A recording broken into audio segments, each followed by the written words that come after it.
आज रमेश स्वतःवरतीच खूप रागावलेला होता. स्वतःलाच दोष देत होता. इकडे तिकडे फेऱ्या घालत होता. मी कसा मूर्ख आहे, मला कशी अक्कल नाही, हे म्हणत होता. प्रशांतने विचारलं, नक्की काय झालंय?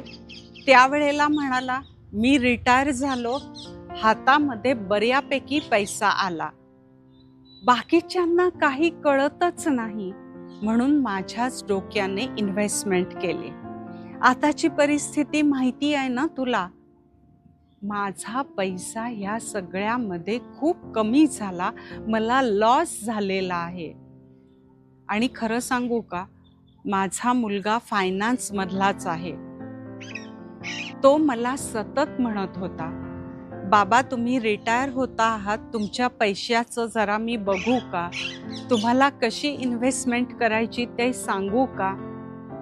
मी त्याला म्हणालो, तुला काय कळतंय, आत्ताशा नोकरीला लागलायस, रिटायर मी झालो आहे, वयाने मी मोठा आहे, अनुभवाने सुद्धा मी मोठा आहे, मला जास्त शिकवू नको. मी इतकं त्याला बोललोय ना. प्रशांत म्हणाला, मग नक्की काय वाटतंय तुला?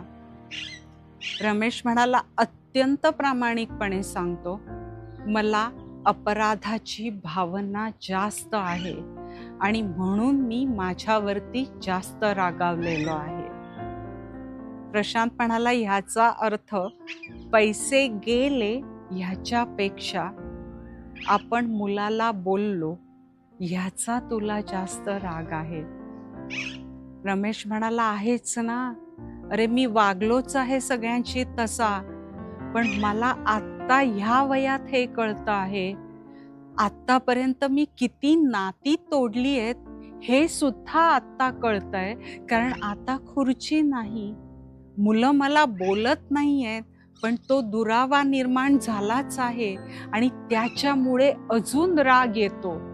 आणि खरं सांगू का, मला अपराधी सुद्धा वाटतं आहे. प्रशांत त्याला म्हणाला, म्हणजे ह्या गोष्टीचा तुला अवेअरनेस आलेला आहे. रमेश म्हणाला, हा अवेअरनेस येऊन उपयोग काय आहे, लोणचं घालू त्याचं? प्रशांत म्हणाला, नाही, सगळ्याचा पाया अवेअरनेस आहे की नाही, म्हणजे तुला हे तरी कळलं की आपल्या हातनं काहीतरी चूक झालेली आहे. मग आता पुढे काय करायचं हे तुलाच बघायला लागेल ना. त्यावरती रमेश म्हणाला, माझ्यावरती राग आहेच, पण ही अपराधाची जी सल आहे ना, ती अक्षरशः कुरतडते आहे मला आणि त्याच्यामुळे अजून रागाचा पारा पण चढतो.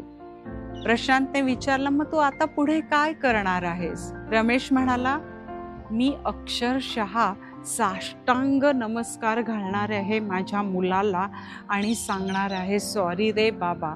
प्रशांत म्हणाला, एवढं करायची काहीही गरज नाही आहे, तूच विचार कर आणि ठरव तुला काय काय करायचं आहे ते. रमेशने लेकाकडे चक्क वेळ मागितली, म्हणजे त्याला विचारलं, मला जरा तुझ्याशी बोलायचं आहे, तर तुला फ्री वेळ कधी आहे? लेकाने त्याला सांगितलं की मी शनिवारी संध्याकाळी रिकामा आहे.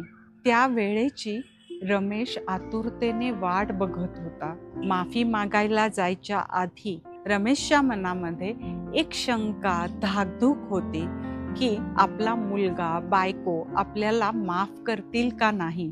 शनिवारी संध्याकाळी आपल्या लेकाशी आणि बायकोशी काय बोलायचं ह्याचा मनातल्या मनात रमेश सराव करत होता. शनिवारी संध्याकाळी दोघांना बसवलं समोर आणि बायकोला आणि मुलाला म्हणाला, मी आत्तापर्यंत तुमच्याशी जसं वागलो, म्हणजे मी म्हणेन तेच खरं, मला हवं तसंच तुम्ही वागायचं, नाहीतर फक्त मी चिडचिड करत राहिलो, ह्याच्यासाठी खरंच खूप सॉरी. त्यांनी मनाशी एक खुणगाठ बांधलेलीच होती की आपल्या मुलाने आणि बायकोनी माफ नाही केलं तरी हे बोलल्यामुळे मला नक्कीच बरं वाटेल. आणि त्याप्रमाणे रमेशला बोलत असतानाच बरं वाटायला सुरुवात झाली, हलकं वाटायला सुरुवात झाली. त्यांनी माफ नाही केलं तरीसुद्धा इट इज ओके इथपर्यंत रमेशची तयारी होती. पण शेवटी तो त्याचा मुलगा होता आणि बायको होती. त्यामुळे दोघांनीही इट इज ओके एवढं म्हणून सोडून दिलं. ह्या दोघांच्यामुळेच रमेशला स्वतःला माफ करणं खूप सोपं गेलं. मनाशी एक खुणगाठ अजून बांधली की स्वतःला माफ करता यायला पाहिजे. हे आलं सुद्धा स्वीकृतीतनं, म्हणजे ॲक्सेप्टन्समधनं. पण आता ह्या चुका परत करायच्या नाही. म्हणजे स्वतःला माफी पण मागायची वेळ येणार नाही आणि रागवायची पण वेळ येणार नाही. स्वतः शांत राहू आणि ब्लड प्रेशर पण नॉर्मल राहील. ह्या गोष्टीतनं अवेअरनेस किती महत्त्वाचा आहे, स्वीकार करणं किती महत्त्वाचं आहे. स्वतःची चूक झाली तर स्वतःला माफ करणं, दुसऱ्यांची माफी मागणं हेही तितकंच महत्त्वाचं आहे. आणि त्याच्यामुळे स्वतःवरचा रागही कमी व्हायला मदत होईल. पण त्या चुका परत करायच्या नाही आहे.